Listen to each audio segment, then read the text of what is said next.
আসসালামু আলাইকুম প্রিয় ছাত্র ছাত্রীরা, আশা করি তোমরা আল্লাহ পাকের বিশেষ রহমতে ভালো আছো। আমি মোহাম্মদ আব্দুল সালাম মিয়া, সহকারী অধ্যাপক ইসলামী শিক্ষা, মির্জাপুর সরকারি কলেজ। আমি এখন তোমাদেরকে ক্লাস নিব ইসলামী উচ্চ মাধ্যমিক ইসলামী শিক্ষা বিষয়ের দ্বিতীয় পত্র হইতে তৃতীয় অধ্যায়। তৃতীয় অধ্যায় হচ্ছে ইজমা। আজকে আমার তোমাদের সামনে আলোচ্য বিষয় হচ্ছে আল ইজমা। আল ইজমা এটা আরবি শব্দ, এর অর্থ হচ্ছে ঐক্যমত বা একত্রিত হওয়া। এই শব্দটি জামিউন শব্দ থেকে এসেছে। জামিউন শব্দের অর্থ হলো একত্র করা বা জমা করা। এই শব্দটা বাংলায়ও ব্যবহৃত হয়ে থাকে, যেমন জমা করা। জমা করা মানে একত্রিত করা। এই জমা এটা আরবি শব্দ, কিন্তু এই শব্দটা থেকেই ইজমা শব্দ এসেছে। কিন্তু ইসলামী পরিভাষায় ইজমা বলা হয় উম্মতে মুহাম্মদী, অর্থাৎ মুসলমানদের মধ্য হইতে যে সকল মুসলমানেরা নেক ভক্ত, আল্লাহ ভক্ত এবং কুরআন হাদিসে অভিজ্ঞ ও জ্ঞানী, এই সমস্ত লোকের কোন একটি জটিল বিষয়ের সমস্যার সমাধান নিয়ে ঐক্যমত প্রকাশকে ইজমা বলে, মানে একত্র।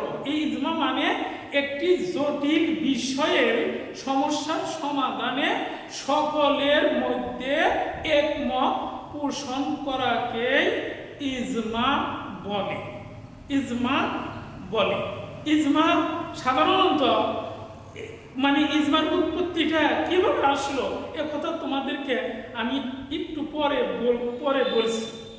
মহানবী, শোনো, আমাদের মহানবী সাল্লাল্লাহু আলাইহি সাল্লাম যখন জীবিত ছিলেন, তখন যদি কোনো সমস্যা দেখা দিত, তখন তিনি আল্লাহ প্রদত্ত ওহী প্রাপ্ত হয়ে তিনি তার সমস্যার সমাধান দিতেন। কিন্তু আমাদের মহানবী সাল্লাল্লাহু আলাইহি সাল্লাম এর ইন্তেকালের পর যখন বিভিন্ন সময় বিভিন্ন সমস্যা দেখা দিতে শুরু করলো, তখন সাহাবায়ে কেরামরা একমত পোষণ করে সে সমস্যার সমাধান দিয়েছে। এতে সবাই একমত হয়ে যে সিদ্ধান্ত গ্রহণ করেছে, ওই সিদ্ধান্তটাকেই বলে ইজমা। তাহলে ইজমা কাকে বলে? ইজমার পরিচয় তোমরা অবশ্যই জানতে পারলে। এছাড়া ইজমার সম্পর্কে একটা ইতিহাস আছে। হযরত উমর ফারুক রাদিয়াল্লাহু আনহুর খেলাফত কালে, মানে শাসন আমলে, খেলাফত আমলে হযরত সাব্বাব রাদিয়াল্লাহু আনহু কোনো এক রমজান মাসের এশার নামাজের পর তারাবির নামাজ পড়ে একটু অপেক্ষা করতেছিলেন। তখন তিনি দেখতে পারলেন যে লোকেরা মসজিদে আসছে, তা নামাজ পড়ছে, চলে যাচ্ছে। এদের মধ্যে দেখা যাচ্ছে যে কেউ 8 রাকাত তারাবির নামাজ পড়ে চলে যাচ্ছে, আবার কেউ 12 রাকাত তারাবির নামাজ পড়ে চলে যাচ্ছে, আবার কেউ 20 রাকাত তারাবির নামাজ পড়ে চলে যাচ্ছে। এই সব দৃশ্য দেখে হযরত সাব্বাব রাদিয়াল্লাহু আনহুর মনে একটা প্রশ্ন জাগলো যে হয়তো আমরা একদিন এই পৃথিবীতে থাকবো না, তখন মানুষ এইভাবে কেউ এসে 8 রাকাত তারাবির নামাজ পড়বে, কেউ এসে 12 রাকাত পড়বে, কেউ এসে 10 রাকাত পড়বে, কেউ এসে 20 রাকাত পড়বে। তখন তাদের মধ্যে হয়তো কোনো মতানৈক্য সৃষ্টি হইতে পারে বা তাদের মধ্যে কোনো ঝগড়াও লাগতে পারে।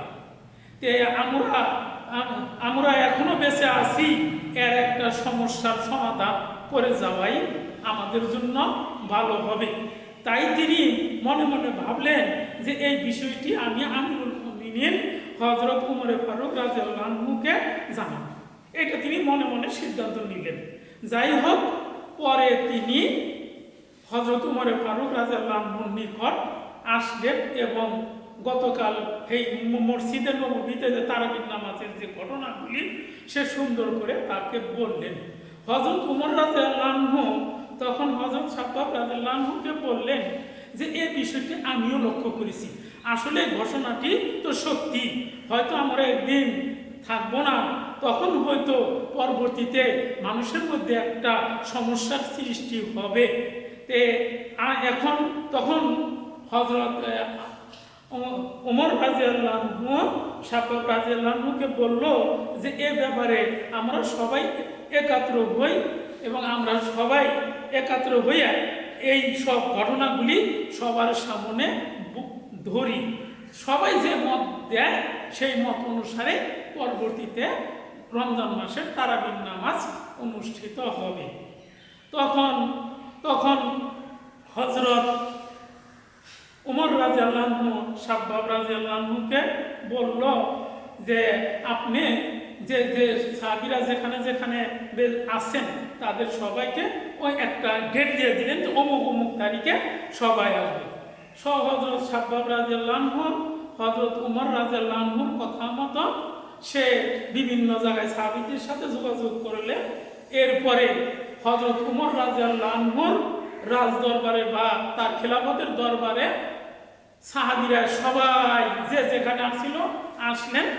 হযরত উমর রাদিয়াল্লাহু আনহু বিষয়টি তাদের সম্মুখে খুঁটিনাটি উল্লেখ করে তিনি উপস্থাপন করলেন যে হে উপস্থিত জনতা, উপস্থিত সাহাবাগণ, শুনেন যে মসজিদে গেলে তারাবির নামাজে এই অবস্থা দেখা যায়, কেউ 8 রাকাত পড়ছে, কেউ 10 রাকাত পড়ছে, কেউ 12 রাকাত পড়ছে, কেউ 20 রাকাত পড়ছে। এখন এমন একটা সিদ্ধান্ত আমরা সবাই দেই যে সবাই ঐক্যবদ্ধভাবে ঐক্যমত পোষণ করে এই 5 রাকাত তারাবির নামাজ পড়বে।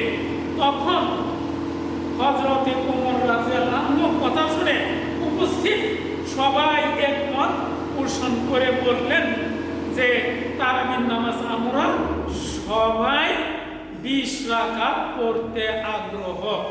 তখন সবাই সেখানে 20 রাকাত পড়ার ঘোষণা করলে হযরত উমর রাদিয়াল্লাহু আনহু 20 রাকাত তারাবির নামাজ পড়ার জন্য সবাইকে নির্দেশ দিলেন এবং এই যে একটা ঐক্যমত তিনি পোষণ করলেন, এটার নামই হইল ইজমা। অর্থাৎ তারাবির নামাজটি আমাদের সম্মুখে উপস্থিত হয়েছে ইজমার দলিল থেকে, ইজমার পরামর্শ থেকে। সেই থেকে বর্তমানেও কাবা শরীফে রমজান মাসে 20 রাকাত করে তারাবির নামাজ অনুষ্ঠিত হচ্ছে বা তারাবির নামাজ পড়তেছে এবং আমরা যারা আছি হযরত উমর ফারুক রাদিয়াল্লাহু আনহুর সিদ্ধান্তকে গ্রহণ করে আমরা অধিকাংশই আমরা রমজান মাসে তারাবির নামাজ 20 রাকাত পড়ি। এটা ইজমা থেকে এসেছে।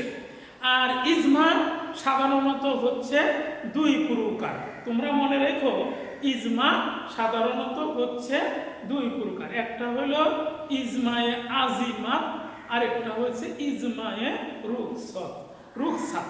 ইজমায়ে আজিমাত মানে যে উম্মতে মুহাম্মদীর মুজতাহিদগণ ঐক্যমত পোষণ করে যেটা ঘোষণা করেন দৃঢ়ভাবে যে এই সিদ্ধান্ত দেওয়া হলো, এই সমস্যার জন্য এই সিদ্ধান্ত দেওয়া হলো, সেই সিদ্ধান্তটা মুখে বলল, এটাকে বলা হয় ইজমায়ে আজিমাত। এটাকে ইজমায়ে কওলি বলে, বুঝছো? এটাকে ইজমায়ে কওলি বলে। আরেকটা হচ্ছে ইজমায়ে রুখসাত। যেমন উম্মতে মুহাম্মদীরা সবাই ঐক্যমত পোষণ করে একটি সিদ্ধান্ত দিল, এর মধ্যে দেখা গেল মুস্তাহিদদের মধ্যে হইতে কেউ চুপ করে রইল, নীরবতা পালন করলো, মানে ভালো মন্দ কিচ্ছুই বলবো না। এই যে তারা যে বললো না কিছুই, হ্যাঁ না কিছুই বললো না, এতে বোঝা গেল যে ইজমার যে সিদ্ধান্ত দেওয়া হয়েছে এতে তারা রাজি আছে এবং এটা তারা অনুমোদন করে নিতেন। এই ইজমাকে বলা হয় ইজমায়ে রুখসাত। ইজমায়ে রুখসাতকে ইজমায়ে ফেলিউ বলা হয়। মানে একজনে অনুসরণ, মানে আগের সমস্যাকে অনুসরণ করে নতুন কোনো সমস্যার সমাধান তাদের কাজে কর্মে করা, এইটাকেই বলা হয় ইজমায়ে ফেলি।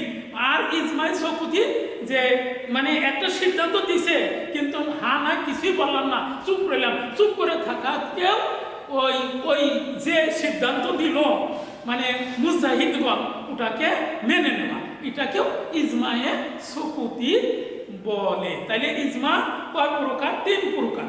1 নম্বরে ইজমায়ে কওলি, 2 নম্বরে ইজমায়ে ফেলি, আর 3 নম্বরে ইজমায়ে সুকুতি। আর ইজমায়ে সুকুতি আর বেসিক হিসেবে ইজমা 2 প্রকার, ইজমায়ে আজিমাত, ইজমায়ে রুখসাত। আর ইজমার মধ্যে কিছু শর্তাবলী আছে। শর্ত তো বুঝো, শর্ত মানে কারণ, কি কারণে বা কোন ধরনের লোকেরা ইজমা করবে। ইজমা যারা করবেন তাদেরকে অবশ্যই তারা মুজতাহিদ হতে হবে এবং মুসলমান হইতে হবে।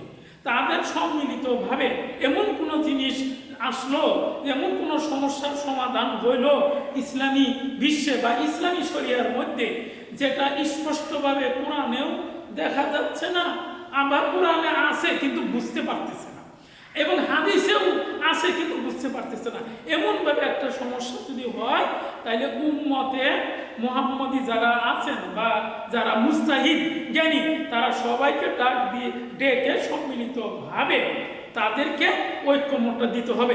এটা হলো ইজমার একটি শর্ত। এই যদি তা না হতো না।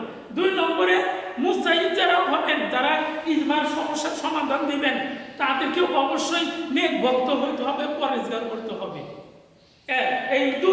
3 নম্বরে তাদেরকে কোরআন হাদিস সম্বন্ধে অগাধ জ্ঞানের অধিকারী হইতে হবে, অগাধ জ্ঞানের অধিকারী করতে হবে, এটা একটা তাদের শর্ত। 4 নম্বরে তাদেরকে আমলদার হইতে হবে। 5 নম্বরে তাদেরকে নম্রভাষী হইতে হবে, কর্কশ হইলে ওই লোকের ইজমা গ্রহণযোগ্য হবে না। এই রকমের ইজমার অনেক শর্ত আছে, তোমরা তোমাদের পাঠ্য বই দেখে তোমরা ভালো করে অবশ্যই শিখবে এবং জানবে। আজকে আমি তোমাদেরকে ইজমার সম্বন্ধে এইটুক বলে আমি শেষ করছি। কারণ তোমরা দেখে নিবে, আর অনলাইনের ক্লাসগুলো তোমরা নিয়মিতভাবে করবে, আর আমিও তোমাদেরকে এ ব্যাপারে নিব। আজকে আমি ইজমা সম্বন্ধে নিলাম, এরপর হয়তো কিয়াস সম্বন্ধে নিব, তারপরে হয়তো নামাজ সম্বন্ধে নিব, রোজার সম্বন্ধে নিব। তোমরা আমার ক্লাস নিয়মিতভাবে তোমরা তোমাদের স্মার্টফোনে দেখবা এবং তোমরা শুনবা, এই আশা আমি করি। আর তোমরা নিয়মিতভাবে তোমাদের ফেসবুক খুলে তোমরা আমার ইসলামী শিক্ষার ক্লাস হোক, আরো অন্যান্য যেগুলি আছে, তোমরা নিয়মিতভাবে সবগুলো ক্লাসই তোমরা করবে। আর তোমরা কখনো এগুলো মিস দিবে না এবং তোমরা শিখবে। আর দ্বিতীয় কথা হলো যে এই ইসলামী শিক্ষা, ইসলামী আমলগুলো তোমরা ঠিক মতো করবে। ইসলামী শিক্ষা মানেই কি? আল্লাহ এবং আল্লাহ রাসূলের পথে চলা। আল্লাহ এবং আল্লাহ রাসূলের পথে চলা মানে দুনিয়াও শান্তি, আখিরাতেও শান্তি, এছাড়া আর কোনো গতি নাই। আর একটি কথা হলো যে তোমরা আইন কানুন মেনে চলবা। দেশে করোনা ভাইরাস নামে মহামারী চলছে, অবশ্যই তোমরা চিকিৎসা বিধি মেনে চলবা। তোমরা নিয়মিত টিভি দেখবা, কিভাবে তোমাদেরকে চলতে বলছে চলবা, নিয়মিতভাবে মাস্ক ব্যবহার করবা, নিয়মিতভাবে হ্যান্ড স্যানিটেশন তোমরা ঠিক মতোভাবে ব্যবহার করবে। তোমরা পথে চলবে, আর তোমরা সবসময় আল্লাহর পথে তোমরা থাকবে, আল্লাহর প্রতি দৃঢ় বিশ্বাস রাখবে। আমি এই বলে আজকের মতো আমার ক্লাস শেষ করলাম। আগামী ক্লাসের জন্য প্রস্তুত।